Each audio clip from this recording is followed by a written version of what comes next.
Bestsellerowa książka Zagrajmy jeszcze raz i magazyn Arn.eu już w sprzedaży. Każdy zakup wspiera działanie naszej redakcji. Pingwiny to takie sympatyczne zwierzęta. Ładne, sprytne, opiekuńcze i jeszcze tak fajnie kiwają się podczas chodzenia. No, cuda jakieś. W podobny sposób chyba pomyśleli na przełomie pierwszych 2 dekad XXI wieku giganci filmowych animacji, serwując nam na fali Happy Feet czy pingwiny z Madagaskaru. Zapewne jednak nie wiecie, że w growych rejonach również pojawił się dziobaty zawodnik trzęsący konkurencją. Zawodnik w teorii nietykalny, ale finalnie ścięty przez kapitalistyczną gilotynę. Zawodnik, który zmartwychwstał dzięki ludziom oddanym pasji i idei.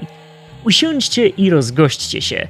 Oto historia jednego z najpopularniejszych wirtualnych placów zabaw w historii. Panie i panowie, zapraszamy na wycieczkę po klubie pingwinów. Club Penguin to dzieło 3 założycieli studia New Horizon Interactive Studios, Lance'a Priba, Lane'a Merrifielda i Davida Cresco.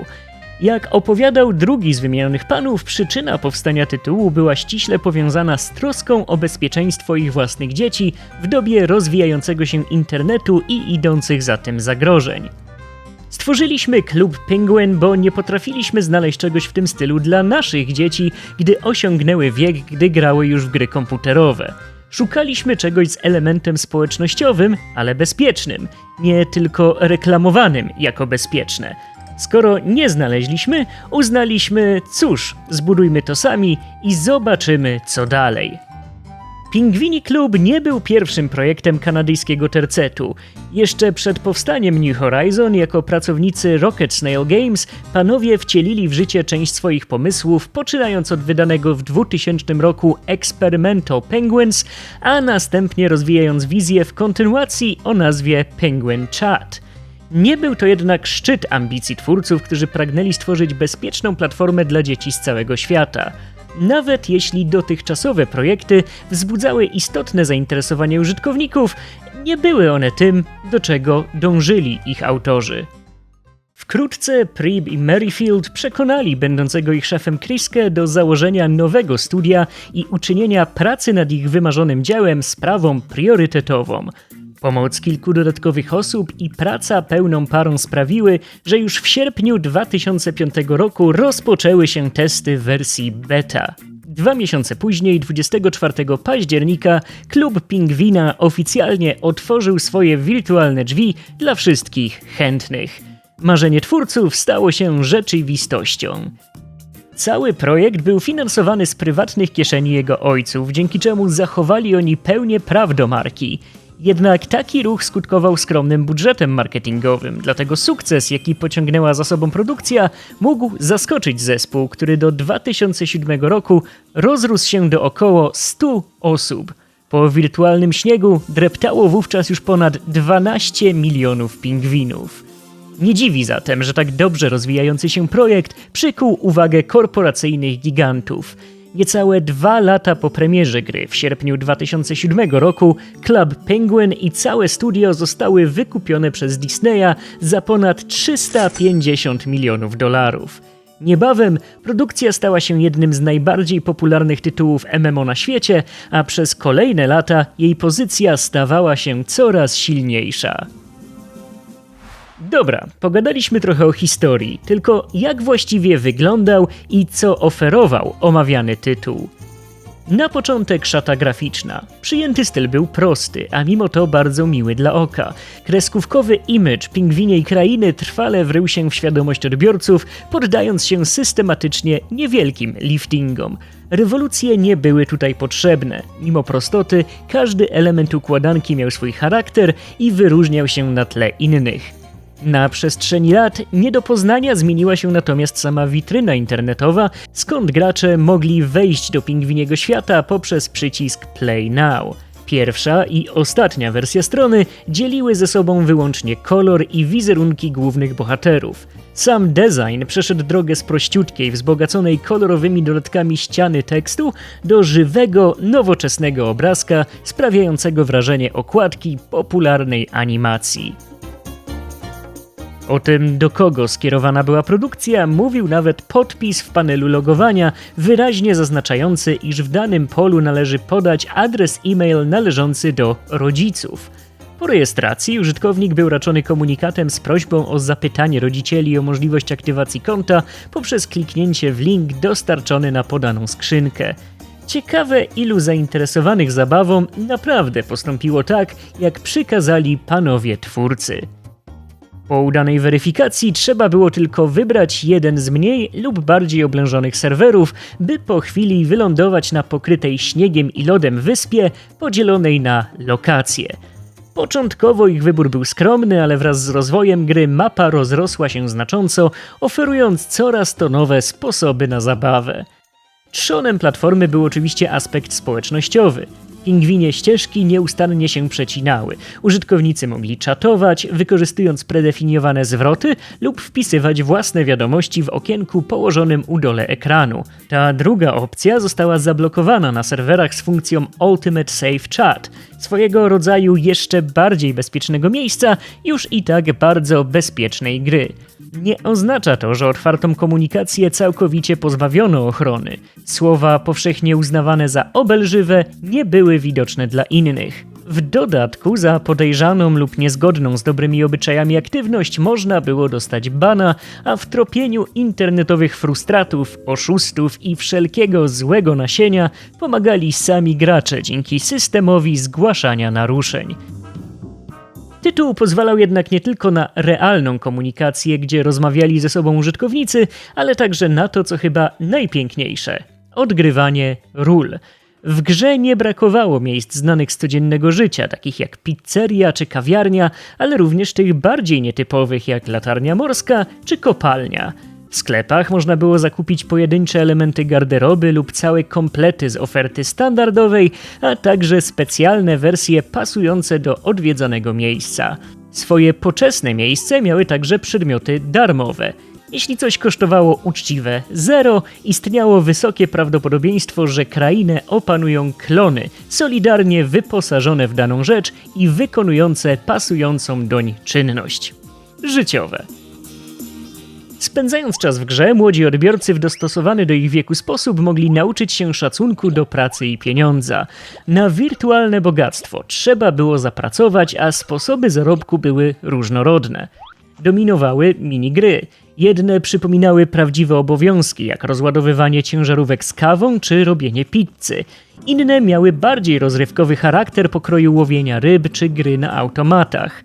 Paletę zajęć dopełniały bardziej szalone zabawy, pozwalające m.in. polatać z plecakiem rakietowym.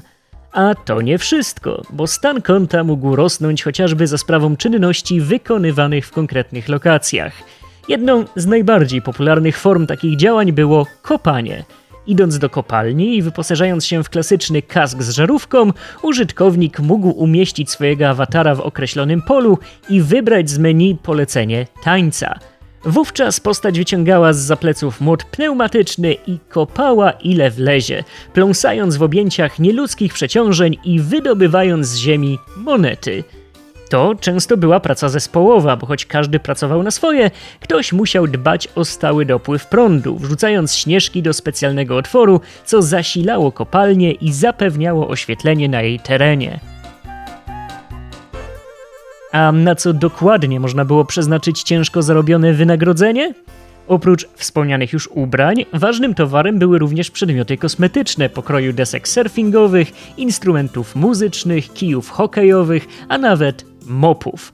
Część z nich oferowała unikalne animacje aktywowane po wybraniu opcji tańca, na przykład nielot wyposażony we wspomnianego mopa mógł myć podłogę, nawet jeśli stał aktualnie na zewnątrz.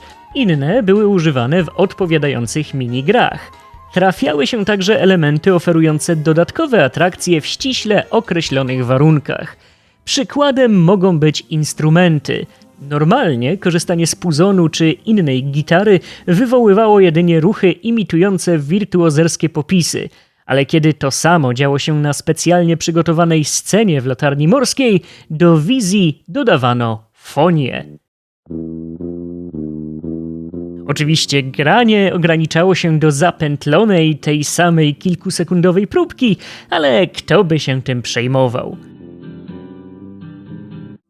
Do nabycia dostępne były także tła i ikony profilu, wyposażenie do iglowego domu oraz zwierzaki zwane paflami. Były to włochate kulki wymagające opieki niczym Tamagotchi. Ich posiadanie oznaczało także wymierne korzyści, np. większe zarobki w niektórych minigrach. Tylko wszędzie ta kasa i kasa, przecież gra oferowała nie tylko aktywności z blizną kapitalizmu. Szczytowe pozycje na liście takowych zajmowały dwie ekscytujące ścieżki. Pierwsza z nich pozwalała zostać ninją. Zainteresowani mogli udać się do dojo i rozpocząć drogę po czarny pas, mierząc się z innymi graczami w grze karcianej.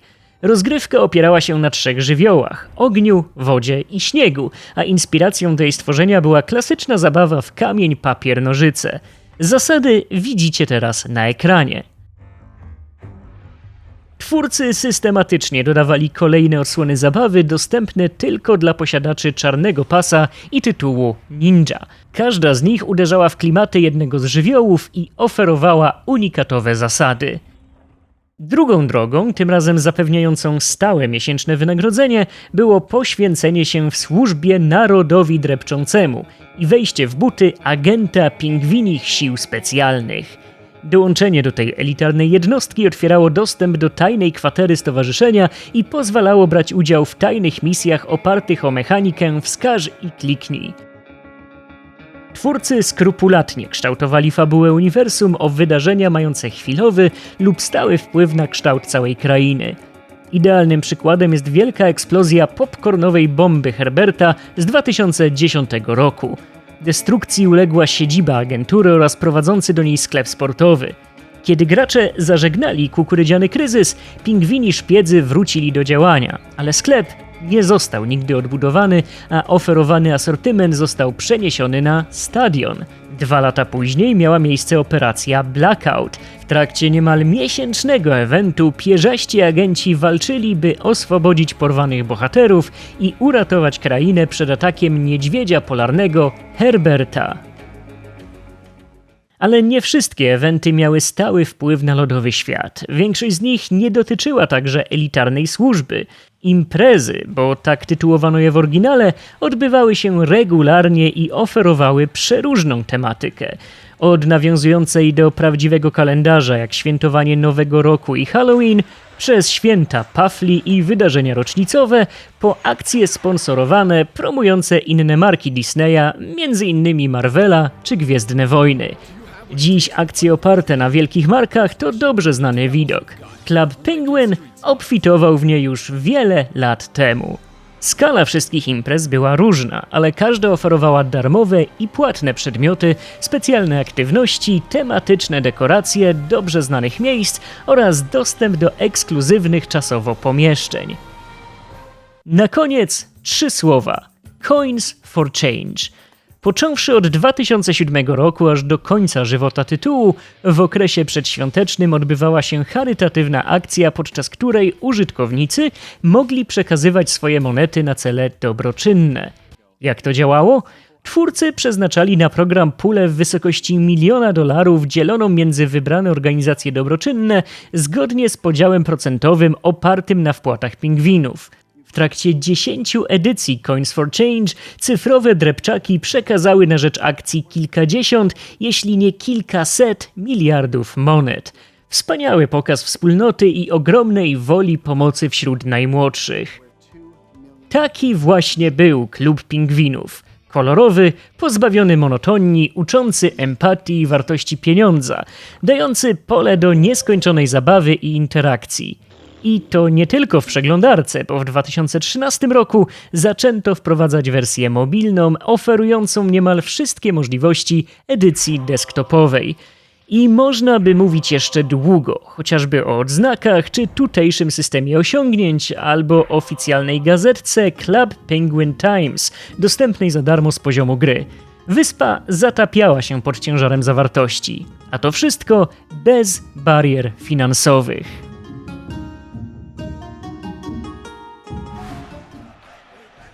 Tylko że wcale nie.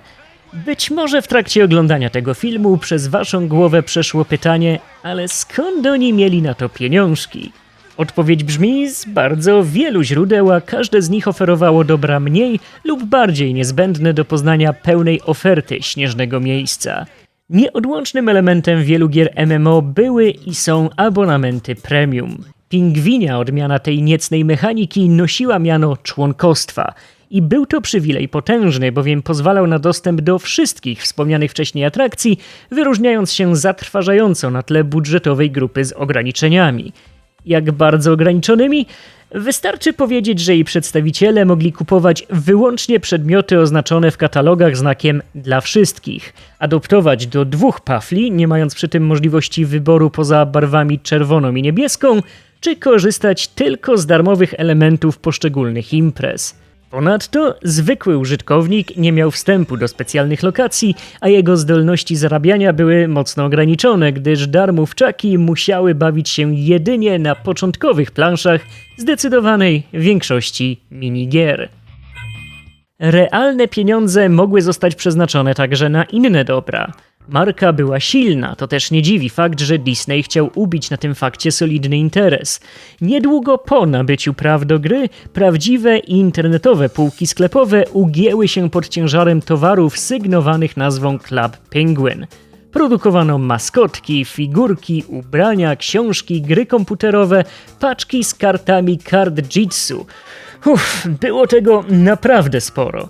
Większość przedmiotów oferowało kody odblokowujące zawartość w wirtualnym świecie, przede wszystkim ubrania i dodatkowe monety. Traf mógł paść zarówno na coś powszechnego, jak i na dodatki zupełnie ekskluzywne, niedostępne do uzyskania w żaden inny sposób. Cieszy, że w tym całym mamonowym chaosie nie było mowy o jakimkolwiek pay to win. No, prawie. Niestety nie udało się zachować pełnej czystości. Wszystkiemu winne były karty Card Jitsu, a konkretnie ich fizyczne edycje. Każda saszetka zawierała kupon z kodem odblokowującym pakiet w grze, mogący zawierać naprawdę potężne karciochy. Przy całkowitej losowości doboru ręki i zerowych ograniczeniach w talii, gracz z doładowanym kontem mógł siać zamęt na terenie dojo. Oczywiście przy bogatej kolekcji rosła także liczba gorszych egzemplarzy, więc jakiś balans teoretycznie był, ale ostatecznie liczył się wyłącznie potężny arsenał, niedostępny dla wszystkich. W tym, między innymi, dla naszych rodaków. Choć do klubu pingwinów mogli dołączyć zainteresowani z całego świata, namacalne gadżety były dystrybuowane tylko na wybranych rynkach i, jak się pewnie domyślacie, lista ta nie zawierała kraju z nad Wisły. Nie otrzymaliśmy także polskiej lokalizacji. I choć korporacyjna twarz Club Penguin nie budziła sympatii, dziecko po prostu jej nie zauważało. Liczyły się aura, zabawa, sympatia i ocean możliwości, nawet jeśli niekiedy okazywał się sadzawką. Kilkaset milionów użytkowników i stale oblegane serwery mówiły same za siebie. Dzieci kochały pingwiny, pingwiny kochały dzieci. I pieniądze ich rodziców, ale dzieci przede wszystkim. Nie trzeba wspominać, że XXI wiek został zdominowany przez technologiczne rewolucje, które istotnie wpływały na tendencje kierujące oczami i pieniędzmi konsumentów. Coraz mocniejszą pozycję dzierżyły gry i urządzenia mobilne. Aby utrzymać się na powierzchni i ograniczyć ryzyko kłopotów, należało dostosować się do galopującego świata. Podobnie wyglądała droga Club Penguin, a przynajmniej tak wynika ze słów Jima Molinetsa, człowieka maczającego palce m.in. w Quake'u 2 na konsolę Nintendo 64, wówczas zarządzającego oddziałem Disneya odpowiedzialnym za gry casualowe i dla dzieci. Jak wspominał, technologia, na której opierała się produkcja, stała się przestarzała. Konieczne były zmiany. 30 stycznia 2017 roku Disney poinformował o łamiącej serce decyzji. 2 miesiące później, 29 marca, serwery miały zostać zamknięte. Ostatnie dni istnienia klubu upłynęły pod znakiem pożegnalnej imprezy, a każdy gracz mógł cieszyć się korzyściami dostępnymi wcześniej jedynie dla subskrybentów. Serwery pękały w szwach, a skrzydlate awatary do ostatniej sekundy trwały w objęciach swojego dzieciństwa. Wybiła północ. Wtyczka została wyciągnięta, a wyspa zatopiona. Użytkownicy utracili połączenie. Tym razem na zawsze.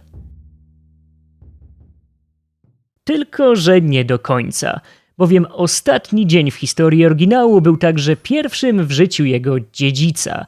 Club Penguin Island postawiło w całości na doświadczenie mobilne, oferując w pełni trójwymiarowy świat oparty na silniku Unity. Trzon zabawy ponownie opierał się na człapaniu wzdłuż i wszerz wioski w poszukiwaniu przygód i znajomości, wykonywaniu rozmaitych zadań oraz oczywiście zarabianiu gotówki i przeznaczaniu jej na rozmaite towary. Były podobieństwa, różnice i zmiany. Wszystko po to, aby utrzymać na rynku markę, zdaniem Molinetsa, nadal niezwykle silną, wręcz niezdolną do porażki. Skoro zatem było tak dobrze, to po co w to ingerować? Czy naprawdę sytuacja wymagała całkowitego resetu? Można dywagować bez końca. Fakty są takie, że na początku liczby broniły decyzji Disneya, bo w pierwszych tygodniach po premierze Club Penguin Island był stałym gościem czołowych pozycji list najczęściej pobieranych programów w sklepach Apple'a i Google'a. Zainteresowani chcieli sprawdzić, czym właściwie jest nowy rozdział i czy może on nosić miano dziedzica z dzioba i ryby. No i okazało się, że nie do końca. Starzy fani byli rozczarowani ujrzanym widokiem. Narzekano na nijaką, ubogą zawartość i spore problemy techniczne. Dodatkowo wszystko jeszcze bardziej kręciło się wokół płatnego członkostwa, a jakby tego było mało, w grze nie było iglo. Tak, dobrze słyszycie. Wszystkie pingwiny stały się bezdomne. Ta ryba była gotowana od jakiegoś czasu i w teorii mogła poleżeć w deweloperskim garnuszku tyle, ile potrzebowała. Tymczasem fani otrzymali surowiznę i to bynajmniej nie był aromatyczny tatar. Rzeczywistość stawała się dla sterujących produkcją coraz trudniejsza. Próbowano stale usprawniać grę. W listopadzie 2017 przywrócono nawet iglo. Wypuszczono także wersję na rynek komputerów PC i Mac w postaci instalowalnego programu. Wszystko to zdało się na nic. Niecały rok i 9 miesięcy od swoich narodzin, 20 grudnia 2018 roku, Club Penguin Island został zakopany. Na pożegnanie zaimplementowano jeszcze bardzo ograniczony tryb offline, pozwalający w pojedynkę korzystać ze skrawków produkcji. Niemniej prawda była jedna i bardzo bolesna. Marka Club Penguin przestała istnieć, idąc na dno już bez żadnego ze swoich ojców na pokładzie.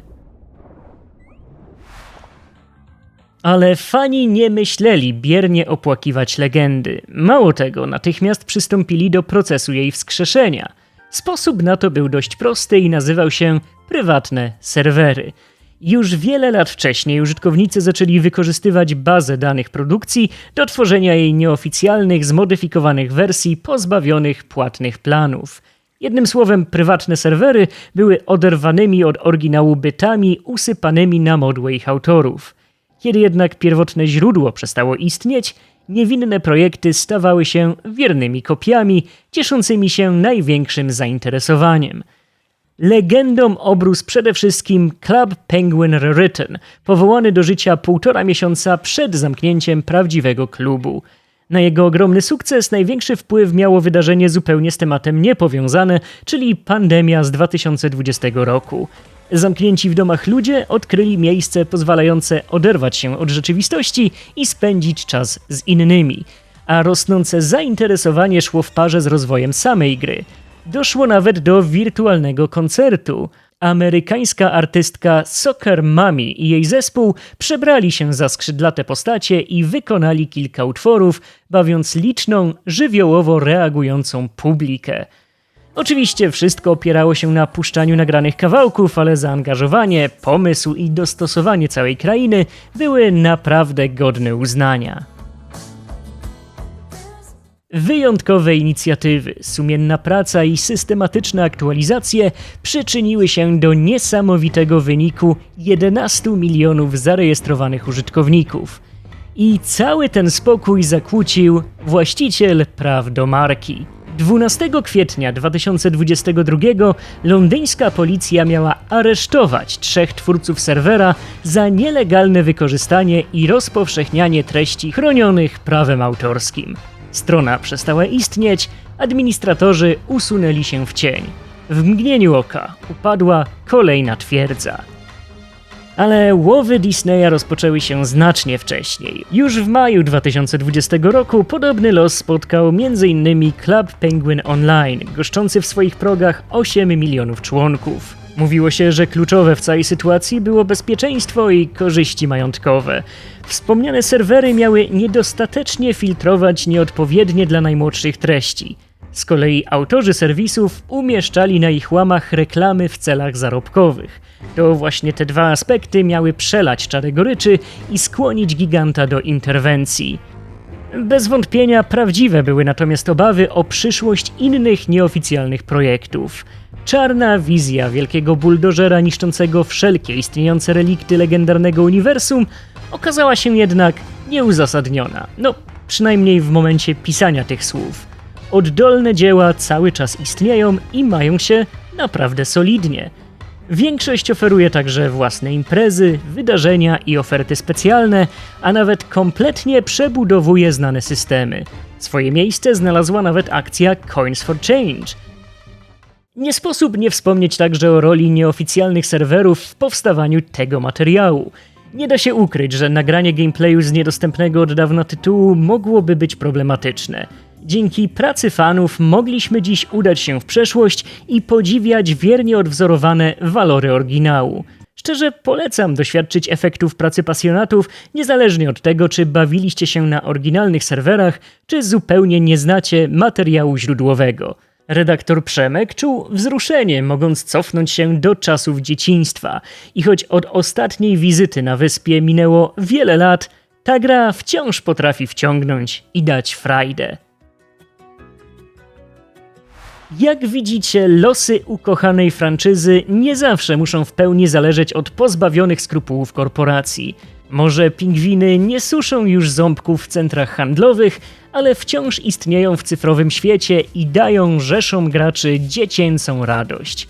Oddolna inicjatywa i pasja ponownie pokazały swoją moc. Dzięki niej wielka część historii sieciowego gamingu cały czas jest z nami i może być odkrywana całkowicie na nowo. Ale może zastanawialiście się, jak potoczyły się losy trzech ojców projektu? Otóż wygląda na to, że naprawdę dobrze. Lance Prieb zarządza dziś dwiema firmami. Specjalizującą się w grach mobilnych Hyper Hippo Games, autorów m.in. popularnego tytułu Adventure Capitalist oraz stawiającą na doświadczenia planszowe Open Owl Studios. Lane Merrifield postanowił wyjść ze świata gier, ale pozostał w branży technologicznej. Z jego inicjatywy powstały dwa niezwykle udane projekty. FreshGrade, aplikacja pomagająca w koordynacji szkolnego życia i komunikacji między uczniami, ich rodzicami oraz nauczycielami, wykorzystywana w około 80% placówek na terenie Kanady, oraz Wheelhouse, organizacja pomagająca początkującym firmom technologicznym, oferująca wsparcie mentoringowe i finansowe. Merrifield był także gwiazdą kanadyjskiej wersji programu Dragon's Den, sprawdzającym umiejętności biznesowe przedsiębiorców. A Dave Crisco? On wybrał zupełnie inną drogę i od wielu lat pełni funkcję prezesa specjalizującej się w inwestycjach budowlanych w firmie Davara Enterprises. Wszyscy panowie wciąż udzielają się charytatywnie. I tak oto szczęśliwie kończy się dzisiejsza opowieść. Świat pingwinów cały czas buja się na cyfrowym oceanie, jego autorzy uniknęli miana jednostrzałowców i spełniają się na innych, mniej lub bardziej podobnych terenach. Dajcie znać, jaka jest wasza historia z klubem pingwinów i czy wierzycie, że nieloty jeszcze kiedyś oficjalnie wrócą na salony. Dziękuję wam za uwagę i jak to mawiają, waddle on!